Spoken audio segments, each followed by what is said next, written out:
Plain machine যেভাবে করবে two needle দিয়েও সেম, টু নিডল দিলে একবারে হবে, প্লেন মেশিন দিলে দুইবার দিবে। ঠিক আছে, দুইবার যখন যারা করছেন এই কাজ বুঝছেন, আপনি বৌদি আজকে যে স্টিচ করছেন এইভাবেই তো করছেন নাকি? এই যে এই রাউন্ড ঘোরায় সুন্দর করে উঠাইছেন না? আপনার আরেকটা জিনিস বোঝাই দিই, দেখেন এইখানে আপনি যে জিপার জয়েন করছিলেন এক পারে পড়ছিল এক পারে পড়ে নাই, যে স্টিচ এই পারে পড়বে এই পারে পড়বে না। ঠিক আছে, এই সাইডের যে পার্ট এই পার্টের জন্য যে স্টিচ না পড়ে। ঠিক আছে, আর কি কি কাজ করছিলেন বলেন তো? এই হ্যাম সবাই করছিলেন? হ্যাম করছিলেন না? একটা হ্যামের কয়টা সাইড থাকে? সবার বলা হয়েছে, মুখ বন্ধ কেন? যারা করছেন একটা হ্যামের কয়টা সাইড থাকে? হ্যাঁ, কি কি ইনসিএম?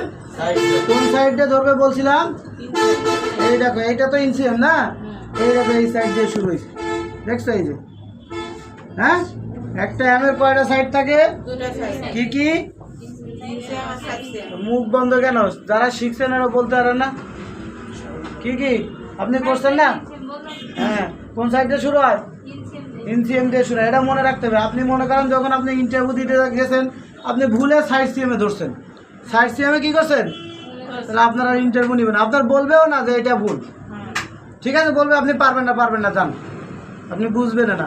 যখন ইন্টারভিউ দিবেন মাথা ঠান্ডা করে ইন্টারভিউ দিতে হবে। আপনাদের সব কিছু কিন্তু এখানে শিখাই দেওয়া হয়, ওখানে গিয়ে প্রবলেম একটাই, আপনারা ভয় পান। আপনি ভয়ে হাত কাঁপে, কাজ করতে পারেন না, লক চিকন মোটা হয়। এখানে তো ভালো হয়, ওইখানে গিয়ে যে ভয় পান, ভয় পাইলে তো কাজ ওকে হবে না, ভয় পাওয়া যাবে না। কালকে কি ভয় পাওয়া? ভয় পাওয়া যাবে না, ভয় পাইলে হবে না। এই যারা ওয়েস্ট বেল্ট করছো, ছেলেরা যারা ওয়েস্ট বেল্ট করছো, ওয়েস্ট বেল্টে 1 পার্টও করছো 2 পার্টও করছো না? এইটা কোন পার্টের কাজ বলো তো? এখানে যেটা আছে কোন পার্টের কাজ বলো তো? এটা কিন্তু 2 পার্টের কাজ, এই যে মানে ডাবল বেল্ট। ঠিক আছে, ডাবল বেল্ট সবাই করছো না?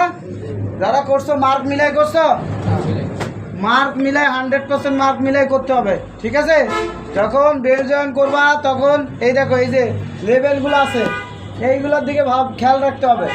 মাঝখানে একটা লেভেল থাকে, যদি এখানে থাকে এই লেভেলটা যদি উল্টায় যায় তাহলে তো হবে না।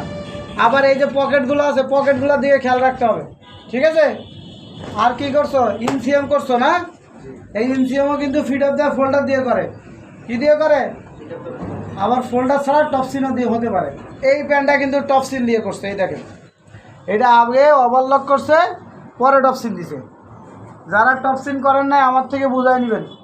ঠিক আছে, ফিট অফ দ্য কালচার লোক যারা আছেন, যারা টপসিন বুঝেন না আমার থেকে বুঝাই নেবেন। ঠিক আছে, এখন আসেন ইন্টারভিউতে কি বলতে পারে। আপনি কালকে যখন যাবেন, আপনি না আপনারা যারাই যাবেন, আপনি গেটের সামনে দাঁড়াইলে আপনারা জিজ্ঞেস করবে আপনি কি অপারেটর? কি বলবেন? আপনি অপারেটর। কি মেশিন চালাতে পারেন?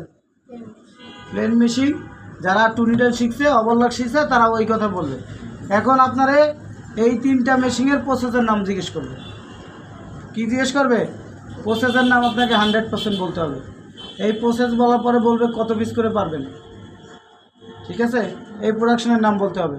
এখন আপনি যদি এই প্রাথমিক পর্যায়ে সাকসেস হন তারপর আপনাকে ভিতরে নিয়ে যাবে, এরপরে আপনাকে মেশিনে ইন্টারভিউ দিতে হবে। তাহলে প্রথম পর্যায়ে যেটা দরকার ওইটা তো আগে করতে হবে। আপনাকে এমনও প্রশ্ন করতে পারে, আপনি ওভারলক চালাইতে পারেন, ওভারলকে কয়টা ববিন কেস লাগে, মানে উল্টাপাল্টা প্রশ্ন। ওভারলকে তো আর ববিন কেস দিয়ে চলে না, ওইটা তো লুপার দিয়ে চলে, তাই না? আপনি যদি ওইখানে না বলতে পারেন, কালকে যেমন একটা মেয়ে ওই ইন্টারভিউ দিতে গেছে, ইন্টারভিউ দিতে গেলে তারা জিজ্ঞেস করছে যে আপনি ওভারলকের কি পকেট জয়েন পারেন? ওভারলকে পকেট জয়েন হয়, কিন্তু তারা এই কথা জিজ্ঞেস করছে কেন? কারণ সে পারে কি না তাই জিজ্ঞেস করছে, তাই না? এখন যে জানে না সে তো করবে যে হ্যাঁ আমি পারি, তাই না? এই উল্টাপাল্টা প্রশ্ন যখন করবে তখন মাথা ঠান্ডা রেখে আপনাকে উত্তর দিতে হবে। এরপরে বলবে যে আপনি কোন গার্মেন্টসে চাকরি করছেন, এটা আপনাকে খুব ব্রেন খাটাই উত্তর দিতে হবে। আপনি যদি এইখানে ইন্টারভিউ দেন এই জায়গার নাম বলা যাবে না, তখন দূরের নাম বলতে হবে। হয়তো বলবেন কোলাবাড়ি, নাহলে বলবেন গাজীপুর, নাহলে বলবেন মাওনা, এরকম বলে একটা গার্মেন্টসের নাম বলতে হবে আপনাকে। ঠিক আছে, কি বলবেন? একটা গার্মেন্টস। এখন আপনি বলবেন আমি কি বলবো, এটা কোনো বিষয় না। একটা গার্মেন্টসের নাম বলবেন, যেমন আপনার দাদা, চাচা, মামা, খালু যা আছে এর নামে একটা অ্যাপারেন্স লাগাই দিবেন। ঠিক আছে, নাহলে ফ্যাশন লাগাই দিবেন। ঠিক আছে, এটা মনে, এটা উপস্থিত বুদ্ধি।